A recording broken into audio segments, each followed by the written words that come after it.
RTC రాష్ట్ర JAC secretary Raghava Reddy మనతో ఉన్నారు. ఆయన అడిగి తెలుసుకునే ప్రయత్నం మనం చేద్దాం. సార్ నమస్తే. నమస్తే అండి, నా పేరు రాఘవరెడ్డి. నేను రాష్ట్ర జేఏసీ కమిటీ మెంబర్ను. ఈరోజు రాష్ట్ర వ్యాప్తంగా రెండవ రోజు సమ్మె జేఏసీ ఆధ్వర్యంలో విజయవంతంగా జరుగుతుంది. మేము ఏదైతే దాదాపు ఒకటిన్నర సంవత్సర కాలంగా మేము పలు దఫాలుగా ఈ ప్రభుత్వంతో చర్చల రూపంలో అయితేనేమి, సమ్మె రూపంలో అయితేనేమి, గత ఒకటిన్నర సంవత్సర క్రితము సమ్మె చేసేదానికి సిద్ధమై 32 డిమాండ్స్ తోటి సమ్మె నోటీస్ ఇవ్వడం జరిగింది. 32 డిమాండ్స్ తోటి సమ్మె నోటీస్ ఇవ్వడం జరిగింది. ఆ డిమాండ్స్లో ఆ రోజు ఉన్నటువంటి పరిస్థితుల్లో మాకు ట్రాన్స్పోర్ట్ మినిస్టర్ గారు సెక్రటరియట్కి పిలిచి, అందులో నేను కూడా వెళ్ళడం జరిగింది. సెక్రటరియట్కి పిలిచి మీ డిమాండ్స్ సామరస్యంగా ఉన్నాయి, నేను సాల్వ్ చేసేదానికి సిద్ధంగా ఉన్నా, కానీ నాకు కొంత వ్యవధి కావాలా. అప్పుడున్న పరిస్థితులు ఏంటంటే పాకిస్తాను ఇండియా వార్ అని చెప్పి ఒకటి వచ్చింది. అంటే మేము కూడా అప్పుడున్న పరిస్థితులు, ఎందుకంటే మేము భారతదేశాన్ని దృష్టిలో పెట్టుకొని ఒక అడుగు వెనక్కి సరే అని చెప్పి కొంత టైం వెసులుబాటు ఇచ్చినాము.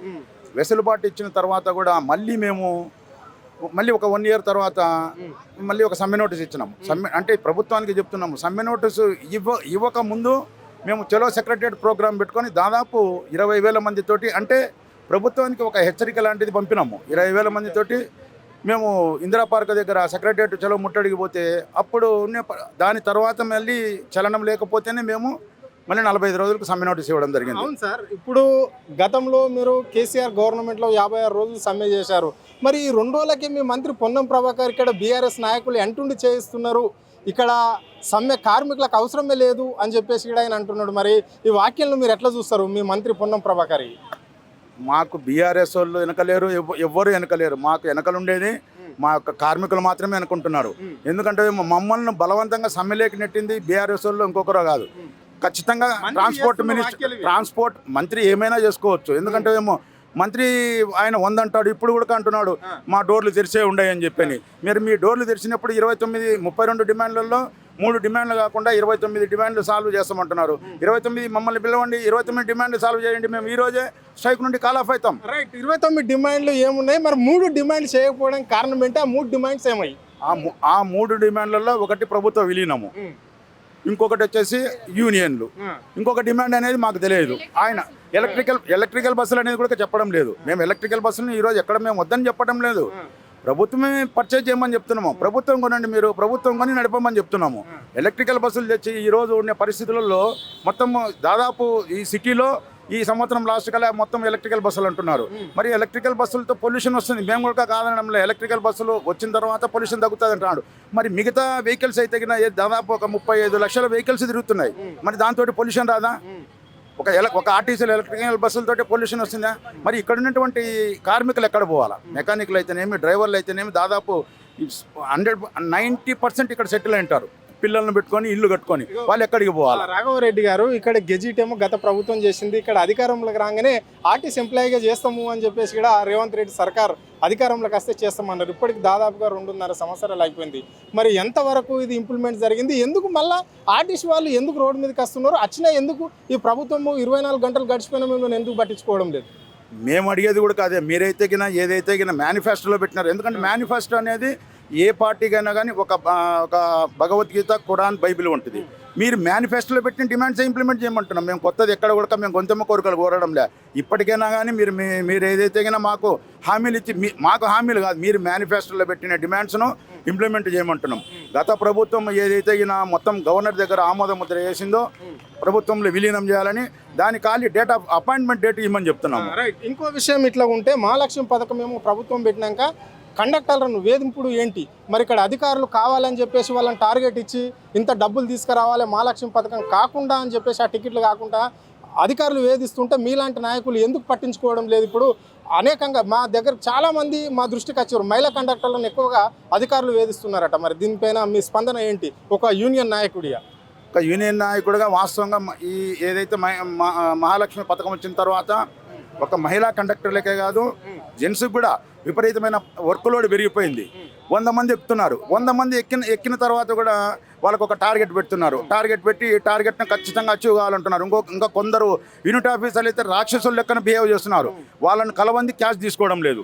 వాళ్ళని కలిస్తేనే క్యాష్ తీసుకోవాలా, లేకుంటే కన్నా క్యాష్ తీసుకోవడం లేదు. డ్యూటీ చేసి దాదాపు 9 గంటలు డ్యూటీ చేసి వచ్చిన తర్వాత మళ్ళీ అక్కడ ఉన్నటువంటి యూనిట్ ఆఫీసర్ని కలిసేదానికి 1 గంట టైం పడుతుంది.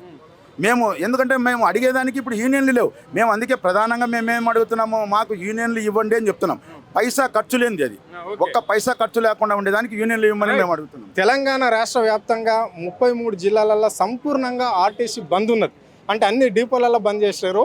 సో ఆర్టీసీ డిపోలు ఈ రాష్ట్ర వ్యాప్తంగా ఎన్ని ఉన్నాయి, ఎన్ని బస్సులు ఉన్నాయి, ఎంతమంది కార్మికులు ఉన్నారు ఈ రాష్ట్రంలో?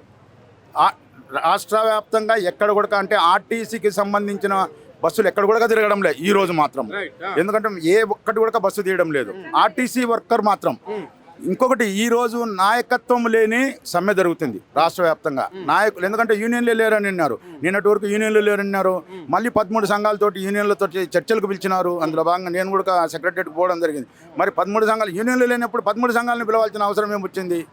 అసలు మంత్రి గారు చెప్పే మాటలకు చేతలకు పొంతనే లేకుండా ఉంటుంది. ఎందుకంటే మంత్రి గారు ఈరోజు మమ్మల్ని బలవంతంగా సమ్మెలోకి నెట్టి ఆయన ఎంజాయ్ చేస్తున్నాడు. ఎందుకంటే మాకు బాధగానే ఉంది. మాతో పాటు ప్రజలు కూడా బాధపడుతున్నారు. ఈరోజు మాతో పాటు ప్రజలను నడి రోడ్డు మీదకి ఇచ్చినటువంటి మంత్రి గారు కనీసం ఇప్పటికైనా రియలైజ్ అయ్యి జేఏసీని పిలిచి చర్చలకు పిలిస్తే కన్నా సామరస్యంగా పోయేదానికి మా జేఏసీ ఎప్పుడు కూడా మేము సిద్ధంగా ఉంటున్నాము.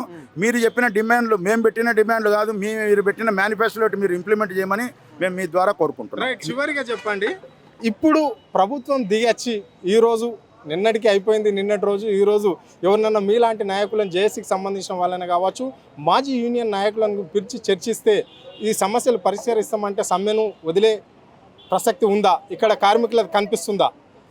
లేదంటే మీ కార్యాచరణ ఏ విధంగా ఉండబోతుంది ఈ రాష్ట్రంలో? వాళ్ళు పిలిచి ప్రభుత్వం కానీ యాజమాన్యం కానీ పిలిచి మా సమస్యలను తీర్చినారంటే ఏదైతే మిగతాది 29 డిమాండ్లు మేము ఖచ్చితంగా సమ్మెను విరమించి, ఎందుకంటే భేషజాలం అనేది కొంత ఉంటుంది, పట్టు విడుపు అనేది.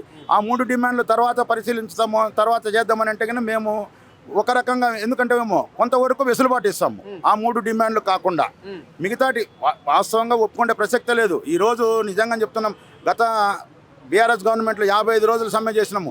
ఎక్కడ కూడా ఇటువంటి ఇబ్బందులు లేవు. ఈరోజు జిల్లాలలో ఫోన్లు వస్తున్నాయి, టెంట్లు వేసిన టెంట్లను పీకేస్తున్నారు. ఏ డిపోలో కూడా టెంట్లను పీకి దాదాపు ఒక 100-150 మందిని పోలీసులను పెట్టి దమనకాండ చేస్తున్నారు ఈరోజు. ఎందుకంటే ఒక ప్రజాప్రతినిధిని ఒక ప్రజాప్రతినిధి పేరు చెప్పొద్దు కానీ ఒక కాన్స్టిట్యూన్సీ పోతుంటే మన వాళ్ళు అడ్డగిస్తే అంటే వాళ్ళు అడ్డగించితే ఒక నారాయణఖేడ్ ఎమ్మెల్యే ఆయన ఏమంటాడంట, సంజయ్ రెడ్డి ఆయన ఏమంటాడంట, మీరు గొంతెమ్మ కోరికలు కోరుకుంటున్నారు, 29 డిమాండ్లు మేము ఇచ్చిన తర్వాత మీకు సమ్మె చేయాల్సిన అవసరం ఏమొచ్చిందని ఉదయం పూట ఆయన గెరావు చేస్తే అంటున్నాడంట. మీకు ఏం అవసరం వచ్చింది? మీకు తినింది అరక్క మీరు సమ్మె చేస్తున్నారని. తినింది అరక్క సమ్మె చేయడంలే, తిండికి లేక సమ్మె చేస్తున్నాము. సంజీవ్ రెడ్డి గారికి చెప్తున్నాము, ఆర్టీసీ వేసిన ఓట్లతోటే మీరు గెలిచిండ్రు. ఎక్కడ కూడా ఈరోజు చెప్తున్నాం మేము, ఎక్కడ కూడా ప్రజాప్రతినిధులు ఆర్టీసీ వాళ్ళు మేమేమంటే ఆ గవర్నమెంట్ ఇబ్బంది పెట్టింది, ఈ గవర్నమెంట్ ఏమైనా చేస్తుందనే ఉద్దేశంతో మేము గట్టిగా ఫైట్ చేస్తేనే ఈరోజు ఈ గవర్నమెంట్ రూలింగ్లో ఉంది. ఇప్పుడు కూడా చెప్తున్నాము, ఆర్టీసీ వాళ్ళతో పెట్టుకునే వాళ్ళు ఇంతవరకు బాగుపడిన దాఖలాలు ఎక్కడ కూడా కనపడడం లేదు. Okay, right. ఇది పరిస్థితి. అంటే రాఘవరెడ్డి ఒకటే మాట చెప్తున్నాడు, ఇప్పుడు దాదాపుగా మేము 32 డిమాండ్స్ పెడితే 2-3 డిమాండ్లు ప్రభుత్వం ఒప్పుకోను అంటుంది. అయినా పర్వాలేదు, కానీ ఈ మిగతా డిమాండ్లు ఒప్పుకొని మమ్మల్ని వెంటనే మాతో చర్చిస్తే మాత్రం మేము సిద్ధంగానే ఉన్నాము. కానీ ఎందుకు మరి ప్రభుత్వం ఎందుకు ఎంట అడుగు వేస్తుంది? అంటే గతంలో ఆ బీఆర్ఎస్ ప్రభుత్వం ఉన్నప్పుడు సమ్మె చేస్తే మరి కాంగ్రెస్ వాళ్ళు చేపించారా, ఇప్పుడు బీఆర్ఎస్ వాళ్ళు చేపించిర్రు అని చెప్పేసి పొన్నం ప్రభాకర్ అనడము, ఈ మంత్రి అనడం ఎంతవరకు కరెక్టు అని చెప్పేసి ఇక్కడ తీవ్రంగా ఖండిస్తున్నా ఈ కార్మికుల పక్షాన్ని అని చెప్పేసి కూడా ఆయన చెప్తున్నాడు. ఇంకో విషయానికి వస్తే మారుమూల ప్రాంతమైన నారాయణఖేడ్ డిపోలో కార్మికులు అక్కడ స్థానిక ఎమ్మెల్యేను అడ్డుపడితే మాత్రం ఆయన ఇష్టానుసారంగా మాట్లాడడం. అంటే సంజీవ్ రెడ్డి ఆయన పేరు, నారాయణఖేడ్ కాంగ్రెస్ ఎమ్మెల్యే. సో గతంలో మాత్రం ఆయన టికెట్ రాకపోతేనేమో ఆయన ఇండిపెండెంట్గా నేను నామినేషన్ వేయడానికి నేను సిద్ధంగానే ఉన్నా అని చెప్పేసి ఆయన పోయినోడు.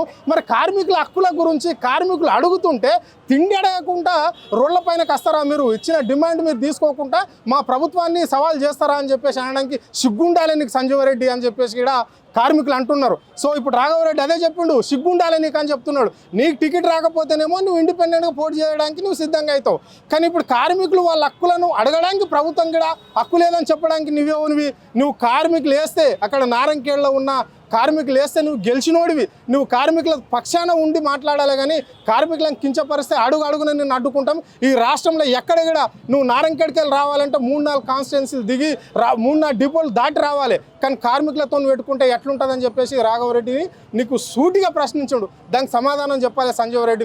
నువ్వు చెప్తుందా, నువ్వు ప్రభుత్వం చెప్తుందా? ఒకసారి ఆలోచన చేయి. కానీ కార్మికుల పక్షంగా కార్మికులు రాష్ట్ర వ్యాప్తంగా కూడా మరోసారి ఉద్యమం చేస్తాం. తెలంగాణ ఉద్యమం ఏ విధంగా అయితే చేసినామో ఇది కూడా మరోసారి కేసీఆర్ మీద ఆనాడే తిరగబడ్డట్లా కేసీఆర్ తిరగబడితే గెజిట్ చేసిపోయింది. ఈనాడు మీరు పర్మనెంట్ చేస్తామన్నారు. ఏది కూడా మీకు శాతం అయితే లేదు. రాష్ట్ర వ్యాప్తంగా అగ్నిగుండం చేస్తామని చెప్పేసి కూడా కార్మికులు ఏకమై కూర్చున్నారు. ఇది ఇక్కడ ఉన్న కార్మికుల సత్యంతో చూపెడతామని చెప్పేసి కూడా వాళ్ళు చెప్పడం అనేది జరుగుతుంది. కెమెరా పర్సన్ కళ్యాణ్తో అరుణ్, ఆద్య టీవీ, హైదరాబాద్.